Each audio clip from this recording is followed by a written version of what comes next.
Ein wesentlicher Faktor für unseren Erfolg ist die Frage, wo wir unsere Aufmerksamkeit hinlenken. Sie können sich Aufmerksamkeit vorstellen wie das Licht einer Stirnlampe in einem dunklen Raum. Da, wo das Licht hingeht, da nehme ich wahr. Das sehe ich. Dabei unterliegen wir einer Wahrnehmungsverzerrung, einer sogenannten Negativverzerrung. Das heißt, alles, was wir als negativ bewerten, wirkt wie ein Magnet für unsere Aufmerksamkeit. Da geht sie ganz automatisch hin und gleichzeitig auch noch wie ein Vergrößerungsglas. Alles, was wir als negativ bewerten, wirkt auch noch größer und stärker auf uns. In Tibet gibt es ein Sprichwort, das es auf den Punkt bringt. Das heißt, ein fallender Baum macht mehr Lärm als ein ganzer Wald, der wächst. Diese Wahrnehmungsverzerrung hat ihren Ursprung entwicklungsgeschichtlich bei unseren Vorfahren, die noch jeden Tag raus auf die Jagd mussten. Sie mussten ihre Wahrnehmung auf potenzielle Bedrohung ausrichten. Der Radar war praktisch auf Negatives kalibriert.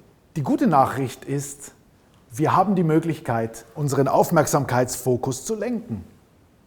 Auch wenn sie natürlicherweise hin zum Negativen geht, so können wir sie doch lenken auf Dinge, die vielleicht förderlicher sind in unserer Zusammenarbeit und insbesondere in der Führung. Und damit meine ich jetzt nicht, lenken Sie Ihre Aufmerksamkeit weg vom Negativen hin zum Positiven. Denn das wäre genauso eine Verzerrung, nur in die andere Richtung. Was ich vielmehr meine, ist, den Lichtkegel zu verbreitern, wie bei einer Taschenlampe, so dass Sie alles wahrnehmen. Nicht nur die fallenden Bäume, sondern auch den wachsenden Wald. Das ist vor allem in der Führung von Mitarbeitern beispielsweise wichtig.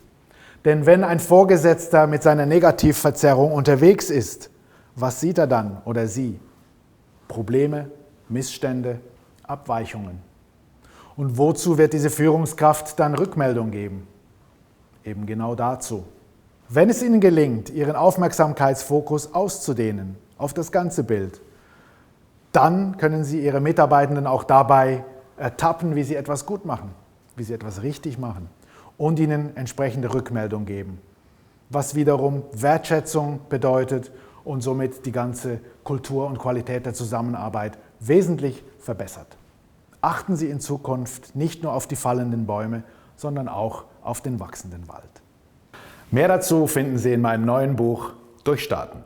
Sie finden darin Tipps und Anregungen rund um die Themen Selbst- und Beziehungskompetenz in Führung, Zusammenarbeit und Kundenkontakt.